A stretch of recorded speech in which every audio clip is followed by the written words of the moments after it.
சோட்டிலமாடே இந்த அடிதடி ரத்தம் எதுவும் இன்னும் போல போய் சம்மர் வந்தாச்சு. What's your plan for this holiday? எங்க கிட்ட விட்டுருங்க, நாங்க பாத்துக்கிறோம். GT Holidays. GT Holidays, South India's #1 travel brand. தற்போது நாட்டை பிளக்கும் முயற்சின்னு சொன்ன பாஜகவே நாடு முழுவதும் சாதிவாரி கணக்கெடுப்பை எடுப்பதற்கான ஒப்புதலை வழங்கியிருக்காங்க. இதை நாம எப்படி சார் புரிஞ்சுக்கிறது? பாரதிய ஜனதா கட்சியை பொறுத்தவரை நாடு என்பது என்ன? இந்து மதம், இந்து ராஷ்டிரம் தானே அவங்களுடைய நாடு. அதனால இந்து மதத்தை பிளக்கும் நிகழ்ச்சி என்பதாக அவர்கள் சொன்னதாக அதான் புரிய முடியும். சாதிவாரியான செயல்பாடுகளை செய்வது, வாயால் இந்து வாக்கு வங்கி என்று ஒன்று இருக்கிறது, அதை உறுதிப்படுத்த வேண்டும், திடமாக்க வேண்டும்னு சொல்லும். இப்படிப்பட்ட இரட்டை நாக்கு தான் RSSம் சரி பாஜகவும் சரி. இப்படி பல்வேறு சாதிகள் இருக்கக்கூடிய பீகார்ல ஒவ்வொரு சாதியும் தனக்கான ஒரு ஆயுதம் தாங்கிய படை வச்சிருந்தான். அந்த அளவுக்கு சாதி ஊறி போய் சாதி கிராமங்கள் முழுக்க சாதி வாக்கு வங்கி தான் அங்க இருந்தது. யதார்த்தம், அது எல்லோருக்கும் தெரியும், பாஜகவுக்கும் தெரியும். ஆனா பாஜக அதை சொல்லாம இந்து வாக்கு வங்கின்னு ஒண்ணு இருப்பதாக மாயையை உருவாக்கி அது உடஞ்சிரும் படம் காட்டிட்டு ஆசாரி, கோனார், செங்குந்த முதலியார்கள் இவங்கெல்லாம் தமிழ்நாடு முழுக்க பரவலா இருக்காங்க. இவங்களெல்லாம் வந்து ஒரு அரசியல் ஒரு சக்தியா உருவாக முடியல. ஸோ இந்த சாதிவாரி கணக்கெடுப்பு இந்த மாதிரியான ஒரு அதிகாரங்கள் பெறாத சமூகத்துக்கு எந்த வகையில சார் உதவியா இருக்கும்?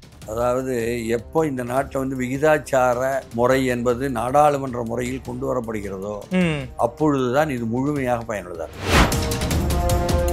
பொலிட்டிக்கலாவே கேட்கிறேன், திமுக ஏன் வந்து நிதிஷ்குமார் மாதிரி தமிழ்நாட்டை வந்து காஸ்ட் சர்வே எடுக்க விருப்பம் இல்லை உங்களுக்கு? நிதிஷ்குமாரை பொறுத்தவரை சோசியல் இன்ஜினியரிங்னே பேர் வாங்கினார். அதனாலதான் அவரால் அதை செய்ய முடிஞ்சிச்சு. இவர்கள் செய்யலை. ஆனாலும் ஒன்றிய அரசு இப்பொழுது கொண்டு வந்திருப்பது என்பது தாங்கள் சொன்ன பொய் பிம்பம் உடைந்து சுக்குநூறானதை ஒப்புக்கொள்கிறார்கள்.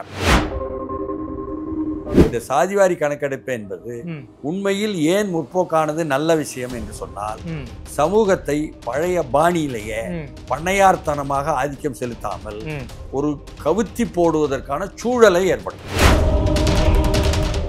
ஆதனையர்களுக்கு அன்பு வணக்கம். இன்று நம்மோடு மூத்த பத்திரிகையாளர், அரசியல் விமர்சகர் திருமிகு TSS மணி அவர்கள் உள்ளார். வணக்கம் மணி சார். வணக்கம். சாதிவாரி கணக்கெடுப்பு இந்தியா முழுமைக்கும் ஒரு பேசுபொருளாக மாறி இருக்கு. இதை முதல்ல பீகார் வந்து 2023 பண்ணாங்க. இதை வந்து அப்போதைய பாஜக வந்து ரொம்ப கடுமையாக விமர்சனம் பண்ணாங்க. இது நாட்டை பிளக்கும் முயற்சி அப்படின்லாம் சொன்னாங்க. தற்போது நாட்டை பிளக்கும் முயற்சின்னு சொன்ன பாஜகவே நாடு முழுவதும் சாதிவாரி கணக்கெடுப்பை எடுப்பதற்கான ஒப்புதலை வழங்கியிருக்காங்க. இதை நாம எப்படி சார் புரிஞ்சுக்கிறது? பீகார் தேர்தல் காரணமாக தான் மத்திய அரசு இப்பேற்பட்ட ஒரு முயற்சியை வந்து பண்ணியிருக்காங்களா? இதை பற்றி உங்க பார்வை என்ன சார்? இல்லை, முதல்ல வந்து ஒன்றிய அரசினுடைய அமைச்சரவை முடிவு செய்து இப்போ அறிவிச்சிருக்குது. அதை வச்சு சொல்கிறீங்க. பீகார் தேர்தல் வர இருக்குது, அதனால அதற்காக செய்திருக்கிறாருன்ட்டு தொல் திருமாவளவன் சொல்கிறாரு. விசிக தலைவர், பொதுச் செயலாளர் ரவிக்குமாரும் அதுமாரி எழுதினார். ஆசிரியர் வீரமணியும் வரவேற்றுட்டு உள்ளுக்கு தேர்தலுக்காக செஞ்சுருக்காங்க, ஆனாலும் பரவாயில்ல அப்படின்னு சொல்லி சொல்கிறாரு. நீங்கள் முதல்லையே சொன்னீங்க, பீகாரில் நிதிஷ்குமார் முதலமைச்சராக இருக்கும் பொழுது சாதிவாரி கணக்கெடுப்பை மாநிலத்தில் ஒரு ஆய்வு என்பதாக, ஆய்வாக தான் செய்ய முடியும், சர்வே அப்படி தான் செய்ய முடியும். ஒரு மாநில அரசாங்கம் அதற்கு அதிகாரத்திற்கு உட்பட்டு, ஒரு ஒன்றிய அரசுன்னு சொன்னால் மக்கள் தொகை கணக்கெடுப்பு இந்தியா முழுக்க எடுத்தாகணும். எடுப்பதில் இதை இணைத்து எடுக்கலாம். அப்போ அது என்னதுன்னு சொன்னால், மக்கள் தொகை கணக்கெடுப்பில் எடுக்கும் பொழுது அது அதிகாரபூர்வமான அமுலாக்கத்துக்கு போகுது. நீங்கள் சொல்கிற சர்வே என்ற ஆங்கில சொல்லுக்கான ஆய்வு என்பது அந்த மாநிலத்திற்குள் ஒவ்வொரு சமூகமும் ஒவ்வொரு சாதியும் எவ்வளோ இருக்காங்க என்ற புரிதலுக்கு கொண்டு வருது இல்லையா? இதை பாரதிய ஜனதா கட்சி மிக கடுமையாக எதிர்த்தார்கள் என்ற செய்தியை சொன்னீங்களே, அதில் தான் முக்கிய செய்தியே இருக்குது. பாரதிய ஜனதா கட்சி எதிர்க்கும் பொழுது என்ன சொன்னார்கள்னு சொன்னீங்க நீங்கள்? இது நாட்டை பிளக்கும் முயற்சின்னு சொன்னாங்க. சரி, பாரதிய ஜனதா கட்சியை பொறுத்தவரை நாடு என்பது என்ன? இந்தியா தான். அப்படியா? இந்து மதம், இந்து ராஷ்டிரம் தானே அவங்களுடைய நாடு. அவங்க நாடு இன்னும் எட்டலை, ஆனால் அதை நோக்கி தானே போகணும் அவங்க கொள்கை. அதனால் இந்து மதத்தை பிளக்கும் நிகழ்ச்சி என்பதாக அவர்கள் சொன்னதாக அதான் புரிய முடியும். ஆமாம். ஏன் அவர்கள் இதுவரை என்ன சொல்லிட்டு இருந்தாங்க? அவர்கள் சொல்லுவதாக இருந்தால் அவங்களுக்கு பின்னால் இருக்கிற ஆர்எஸ்எஸ் என்ன சொல்லிட்டு இருந்துச்சு என்பதை பார்க்கணும். இந்தியாவில் இந்து மத வாக்கு வங்கி ஒன்று இருக்கிறது என்பது சொல்வதுதான் ஆர்எஸ்எஸ் அமைப்பினுடைய முக்கியமான குறிக்கோள். உண்டா இல்லையா? ஹிந்து கன்சாலிடேஷன், இந்து திரட்சி, அதெல்லாம் அவங்க செய்கிற செயல் தந்திரங்கள். ஆனால் இந்து வாக்கு வங்கின்னு ஒன்று இருக்கு என்பதை சொல்லிட்டு இருந்தாங்க. ஆமாம். நம்பினாங்களா? கேள்விக்குறி. ஏன்னு கேட்டால், நீங்கள் நல்லா பார்த்தீங்கன்னா வட இந்தியாவில் தமிழ்நாட்டில் கூட சாதி வாரியாக உங்களுக்கு அதை செஞ்சு தரோம் இதை செஞ்சு தரோம்னு அணுகுவாங்க. ஆமாம். அதே பாஜக சாதி வாரியாகத்தான் பாஜக ஆதிக்க சாதிகள் பக்கம் நிற்குது என்பதாக ஓரங்கட்டப்படும் சமூகங்கள் சாதிகள் எல்லாம் சொல்லுவாங்க. ஓபிசி தலித் சமூகம் இப்படி தான் சொல்கிறாங்க. அப்போ சாதி வாரியான செயல்பாடுகளை செய்வது, வாயால் இந்து வாக்கு வங்கி என்று ஒன்று இருக்கிறது, அதை உறுதிப்படுத்த வேண்டும், திடமாக்க வேண்டும்னு சொல்வது. ஓகே. இப்படிப்பட்ட இரட்டை நாக்கு தான் ஆர்எஸ்எஸும் சரி பாஜகவும் சரி. இவர்களுடைய இந்து வாக்கு வங்கி என்பது உண்மையில் இருக்கா என்று கேட்டால், இந்திய துணைக்கண்டம் எங்கும் சாதிகளாக பிரிந்து கிடக்குது. சாதி கட்டுமானம் தான் இங்கே ஆதிக்க செலுத்துது.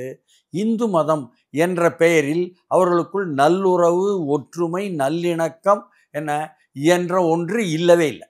கரெக்ட் இல்லையா? இந்து மதம் தான் முக்கியம், இந்து ராஷ்டிரம் தான் ஏற்படுத்தணும் என்று சொல்லக்கூடிய ஆர்எஸ்எஸும் பாஜகவும் அப்படி ஒரு ஒற்றுமை யதார்த்தத்தில் இல்லை என்பதை தெரியாமல் இல்லை.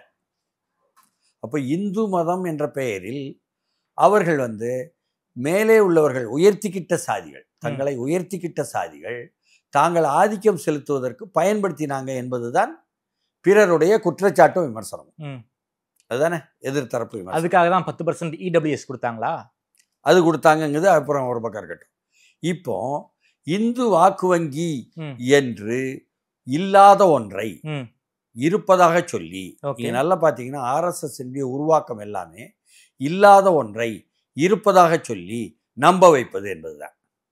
இந்து ராஷ்டிரமும் அப்படிதான், இந்து ஓட்டும் அப்படிதான், இந்துத்துவ ஓட்டு திரட்சியும் அப்படிதான். அப்போ இந்து வாக்கு வங்கி என்று ஒன்று இருக்கிறது என்று எல்லோரையும் நம்ப வைப்பதற்கு இல்ல.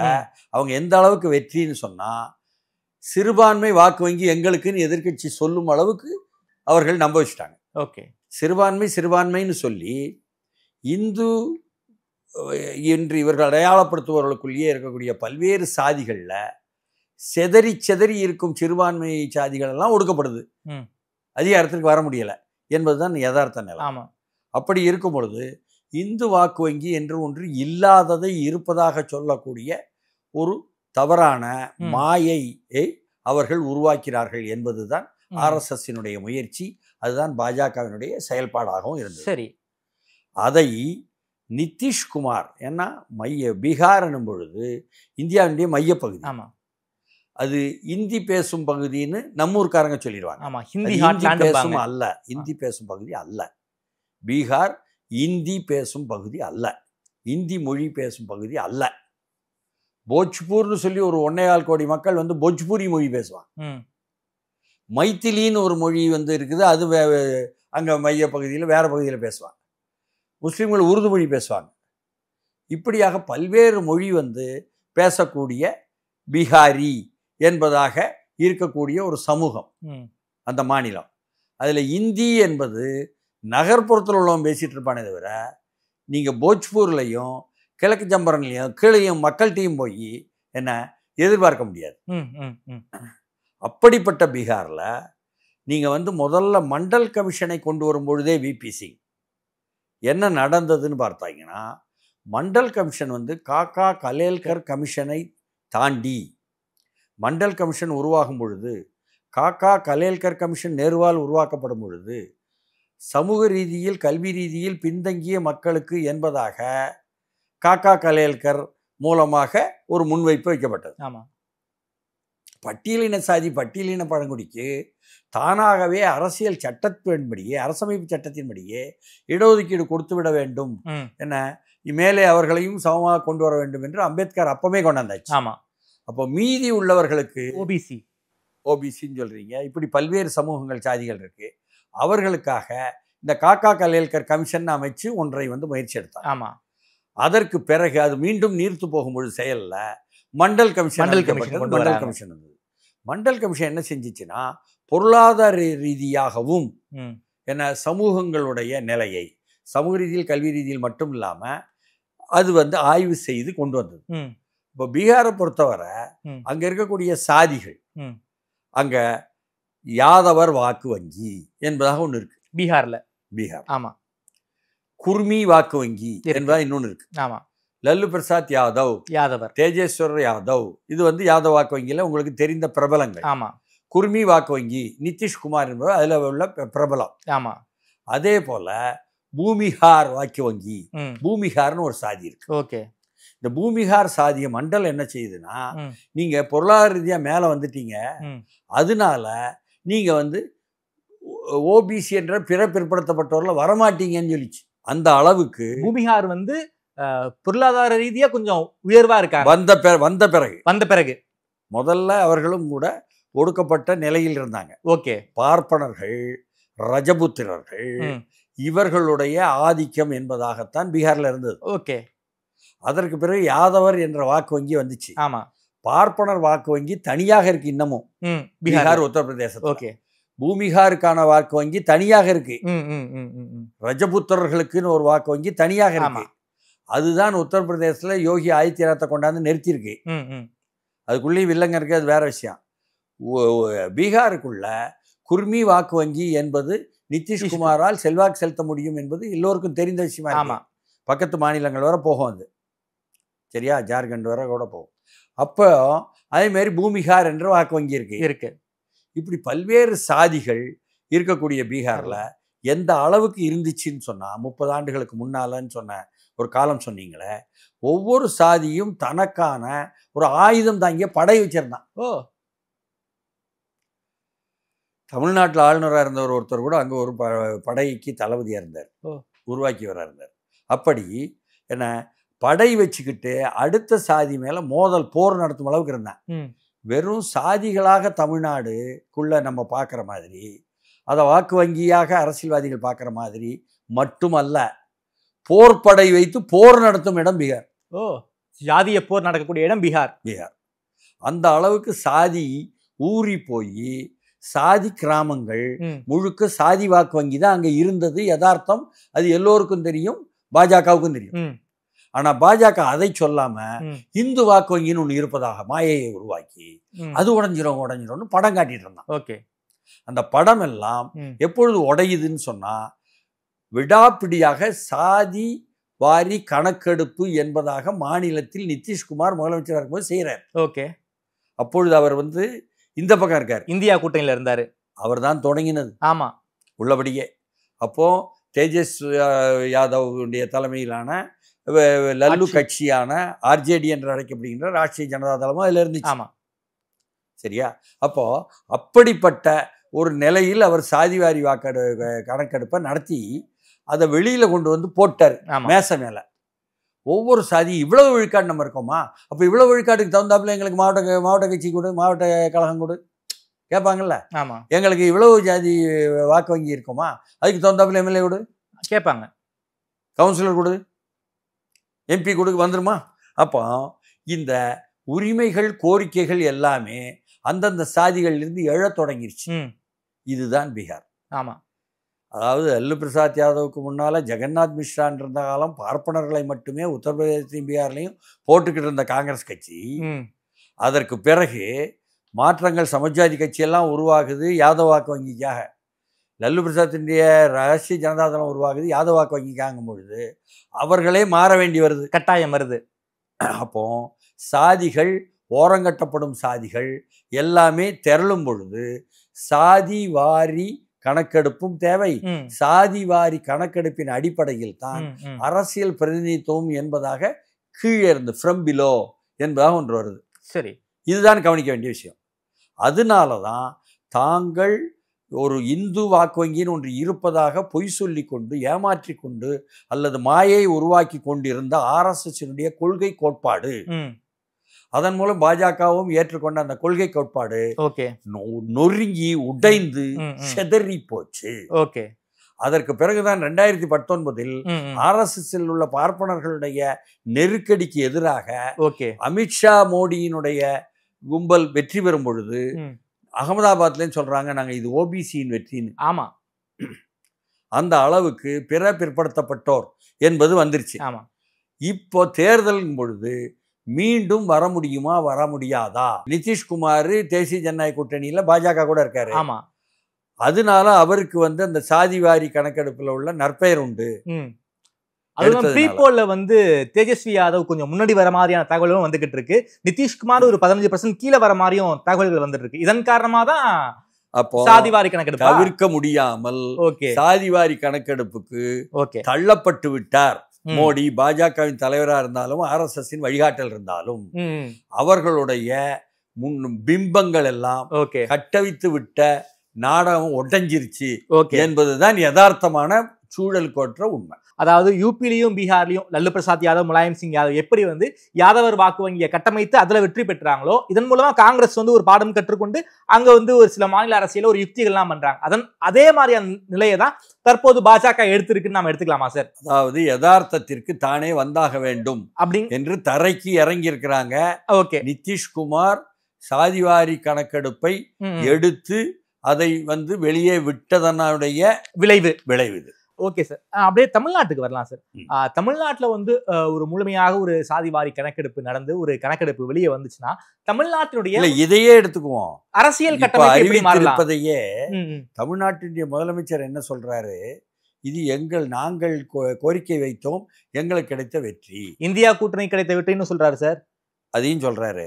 அது மட்டும் இல்லாம எங்களுக்கு கிடைத்த வெற்றி. ஆமா, எங்கள் முதலமைச்சர் என்ன போய் எத்தனை முறை மோடிட்ட போய் சாதிவாரி கணக்கெடுப்பு எடுக்க சொன்னாரு, அதனால எங்களுக்கு கிடைத்த வெற்றினா இவர்கள் சொல்வதை அவர் கேட்டு விட்டார் என்பதாக இவங்க சொல்றாங்க. ஆமா, அதே சமயத்தில் அதே கட்சியில் அதே கூட்டணியில் இருக்கின்ற விசிகாவினுடைய தொல் திருமாவளவன் முதல்ல வரவேற்கிறேன்னு சொன்னார். ஓகே, அதற்கு பிறகு இது ஒரு நாடகம்தான், அரசியல் கணக்கு இருக்குன்னாரு, நடத்த முடியாது என்பதாக சொல்லிட்டார். ஆமா, அது மட்டுமல்லாமல் சிபிஎம் கட்சி, அந்த மார்க்சிஸ்ட் கட்சி என்ன பண்ணுதுன்னு சொன்னா அவர்களுடைய பத்திரிகை தீக்கதிர்லையே நேற்றே என்ன போடுறாங்கன்னா பெருசா தேர்தல் தந்திரம் என்பதாக தலைப்பே போடுறாங்க. ஆமா, ஸோ அவர்களும் அப்படி சொல்லியாச்சு. ஓகே, அப்ப இது என்னன்னா தமிழ்நாட்டை பொறுத்தவரை இந்த சாதிவாரி கணக்கெடுப்பு தேவை என்பதும் குறிப்பாக பிற்படுத்தப்பட்டோர் சமூகங்களுடைய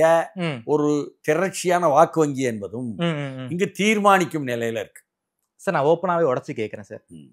தமிழ்நாட்டில் பொறுத்த வரைக்கும் வன்னியர் வாக்கு வங்கி இருக்கு, முக்குளத்தூர் வாக்கு வங்கி இருக்கு, இப்படி நிறைய வாக்கு வங்கி இருக்கு. கொங்கு வேளாளர் மாபெரும் சமூகம் இருக்கு. எல்லாத்தையும் விட கொங்கு வேளாளர் வாக்கு வங்கி இருக்கு. ஒரு குறிப்பிட்ட தொகுதிகளில் இந்த மாதிரி சமூகங்கள்லாம் அதிகமாகவே இருக்காங்க. அந்த இடத்த இந்த சமூகங்கள் தீர்மானிக்கிறாங்க.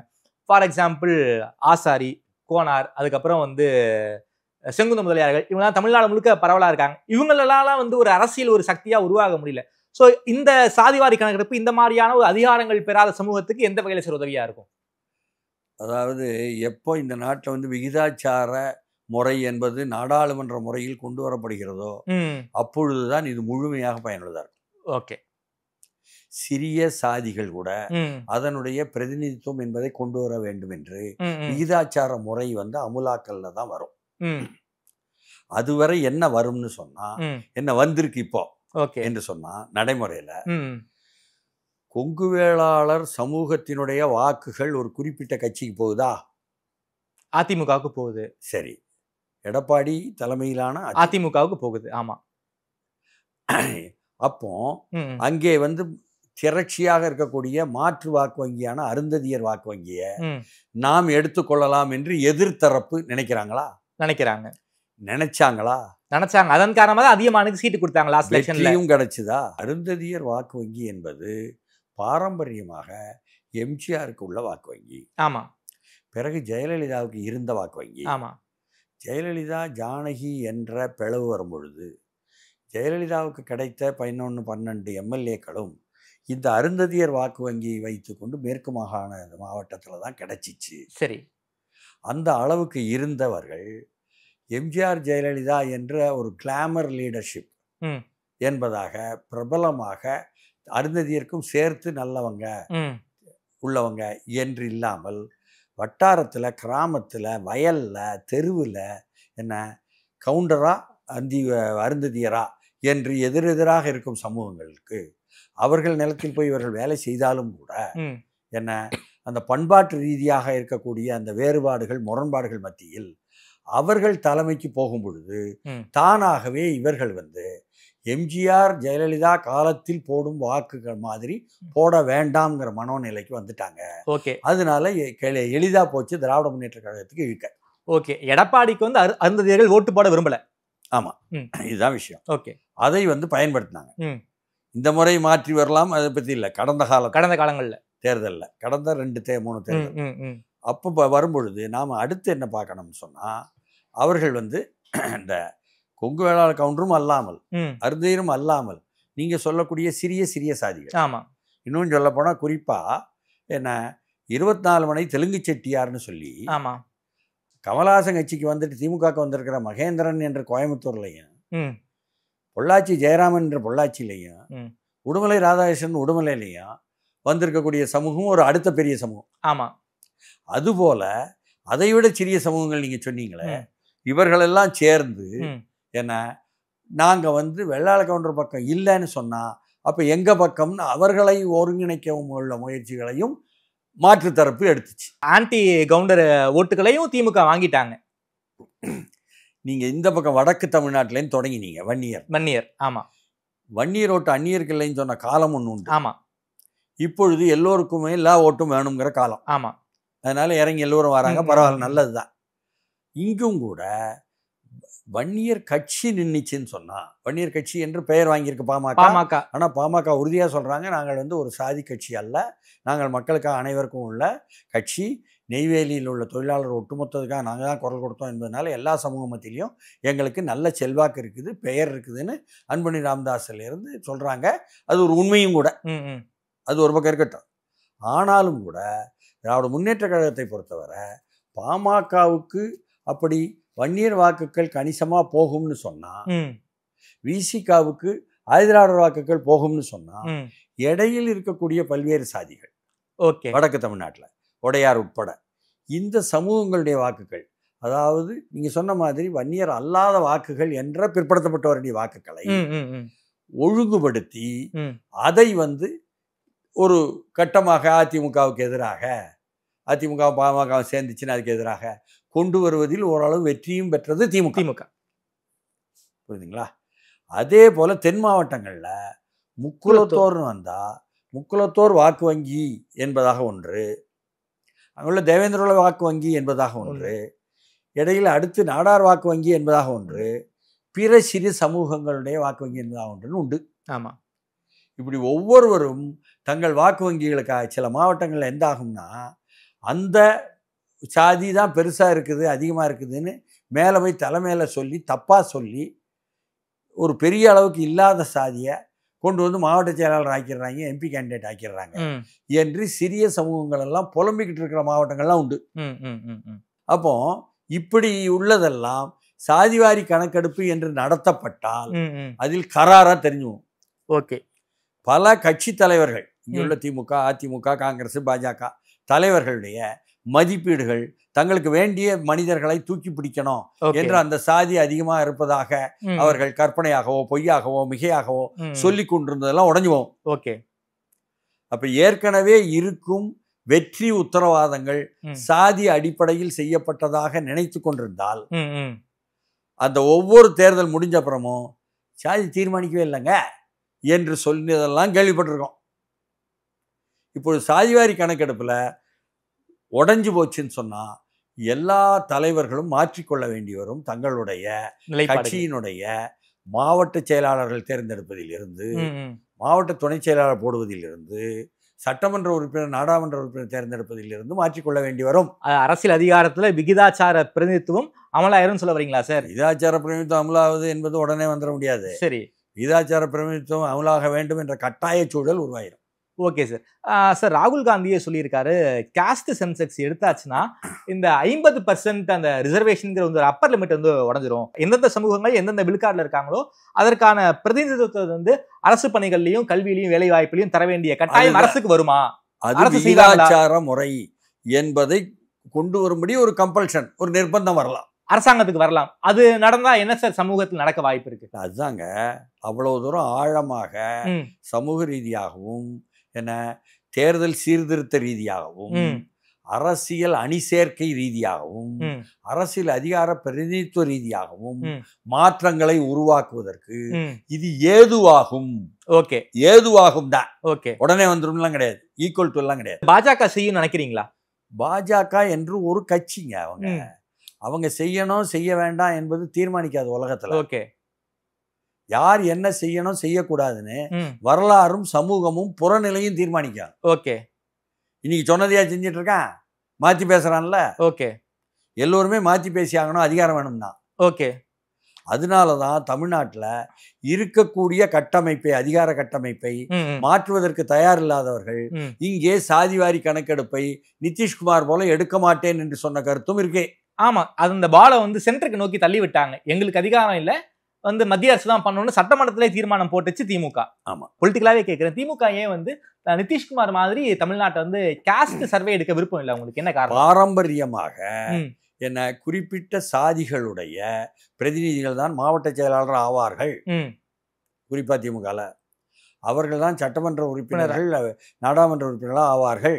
ஆமா, இது இருக்கக்கூடிய ஒரு கட்டமைப்பு அப்படியே நிலை குலைந்து போச்சுன்னா அதிகாரத்தில் இருப்பவர்கள், நீங்க வந்து மாவட்ட செயலாளர்கள்னு பாத்தீங்கன்னு சொன்னா திமுகல குறுநில மன்னர் மாதிரி இருந்தாங்க மூத்தவங்க எல்லாம் அப்படின்னு சொல்லுவாங்க கலைஞர் காலத்துல. இப்பொழுது சின்னவர் வந்த பிறகு, உதயநிதி வந்த பிறகு அப்படியெல்லாம் வேணாம், அப்படி பழசை வச்சுக்கிட்டு ஓட்ட முடியாது, புதிய ரத்தத்தை கொண்டாடுவோம் என்பதா இளைஞர்களை கொண்டாந்துகிட்டு இருக்கிறாரு. ஆமா, அதனால பழமைதான் இன்னமும் ஆனாலும் ஆதிக்கம் செலுத்துகிறது. ஆமா, அதாவது அதுக்கு பேர் ஆங்கிலத்துல டாமினேட்டிங் ஃபேக்டர். எஸ், ஆதிக்க போக்கு. சரிதானா? அதிகாரம் செலுத்தும் போக்கு. ஓகே, இன்னொன்னு டெவலப்பிங் ஃபேக்டர், வளரும் போக்கு. அப்ப இளைஞர்கள் என்பது இப்பொழுது வந்து உதயநிதி ஸ்டாலின் மூலமாக அங்கே பாய்ச்சப்படுகிறது என்பது அங்குள்ள நிலை. ஆமா, அதனால இன்னமும் கூட எது நிக்குதுன்னா டாமினேட்டிங் ஃபேக்டர் தான் நிக்குது. வந்து பழமை என்பதுதான், முதியவர்கள் என்பதுதான் இன்னமும் நிக்குது.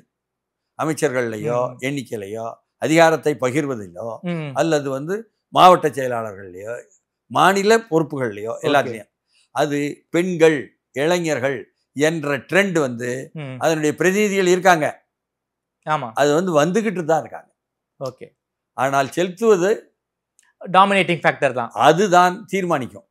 அதனால மாநிலத்துல இப்போதைக்கு குழப்பத்தை ஏற்படுத்த வேண்டாம்னு நினைச்சிருக்கலாம் அவங்க தலைமை, அது நமக்கு தெரியாது. சரி, ஆனால் நிதிஷ்குமாரை பொறுத்தவரை சோசியல் இன்ஜினியரிங்னே பேர் வாங்கினார். ஓகே, அவர் சமூக ரீதியாக இந்த ஒரு மாற்றங்களை கொண்டு வருவதுன்னு அதுல தான் அவர் தொடர்ந்து நிற்கிறார். அதனால ஏன்னா சோசியலிஸ்ட் அவர் வந்தவர், லோகியா வேண்டிய வழியுடன் வந்தவர். அதனாலதான் அவரால் அது செய்ய முடிஞ்சிச்சு, இவர்கள் செய்யல. ஆனாலும் ஒன்றிய அரசு இப்பொழுது கொண்டு வந்திருப்பது என்பது தாங்கள் சொன்ன பொய் பிம்பம் உடைந்து சுக்குநூறானதை ஒப்புக்கொள்கிறார்கள். சார், மண்டல் கமிஷனை வந்து விபி சிங் அமல்படுத்திய போது வட இந்தியாவில் ஒரு மிகப்பெரிய போராட்டம், மண்டல் வெர்சஸ் கமண்டல், இதெல்லாம் நாங்கள் ஏற்றுக்க மாட்டோம்னு உயர்சாதி மாணவர்கள்லாம் வந்து துப்புரவு தொழிலாளர்கள் மாதிரி விளக்கமாரெல்லாம் கூட்டின சம்பவங்கள்லாம் உங்களுக்கு தெரியும். இப்போ வந்து காஸ்ட் சென்சஸ் சர்வே வெளியே வந்துருச்சு அப்படின்னா ஓபிசி சமூகங்கள் மத்தியில் ஒரு மிகப்பெரிய ஒரு திரட்சி உருவாக வாய்ப்பு இருக்குமா சார்? அது தள்ளுவாங்களா? நீங்கள் வந்து விகிதாச்சார பிரதிநிதித்துவத்தை நீங்கள் வந்து அமல்படுத்தணும், அப்பேற்பட்ட ஒரு போராட்டத்தை வந்து ஓபிசி சமூகங்கள் முன்னெடுப்பாங்களா சார்?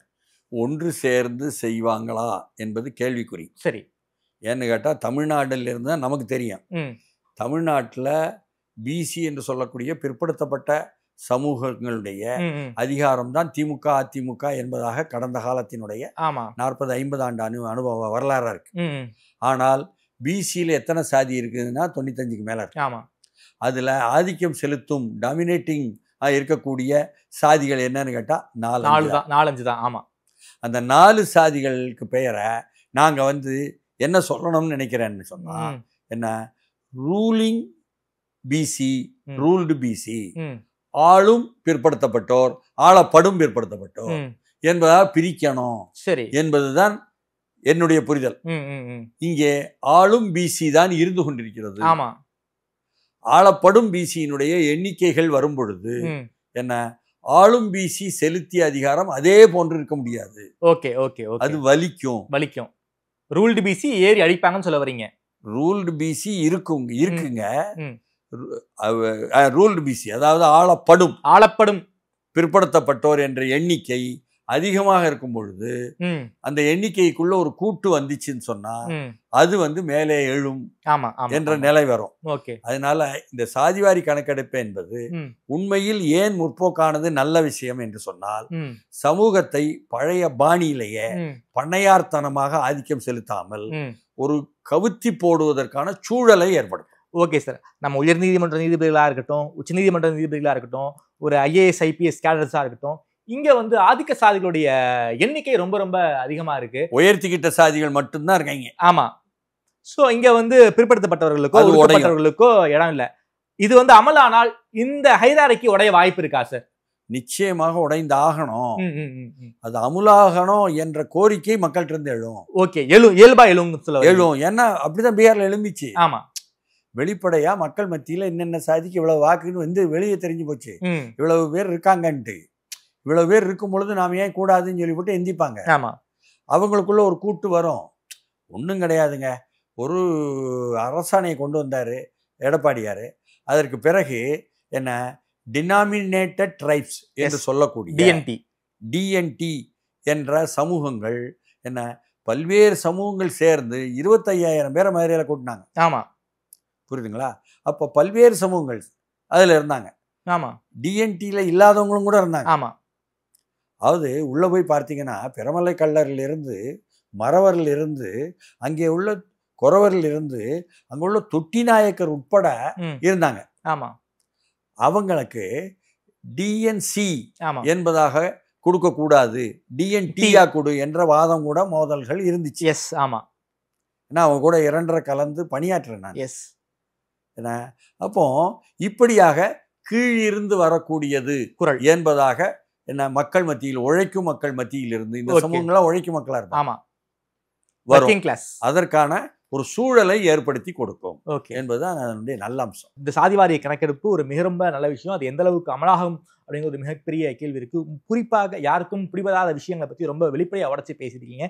பீகாரையும் தமிழ்நாடையும் கம்பேர் பண்ணி பேசியிருக்கீங்க. நேரில் இருந்து நேரம் கொடுத்து பேசியமைக்கு நன்றி மணி சார். வணக்கம்.